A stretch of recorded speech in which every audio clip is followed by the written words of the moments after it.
আমি আমি খানতে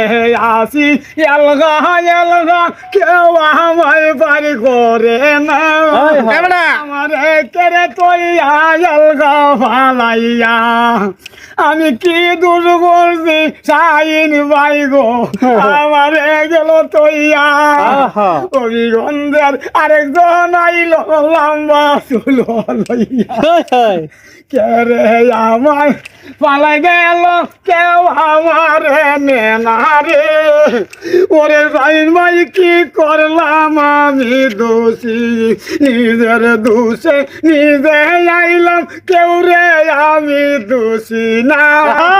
আমারে কেউ তোমরা কান্দায় না আমারে খান দাইলে গোসাই ভাই সবই তোমরা খান দিবা আমারে খান দাই আল্লাহ বার হইতো না।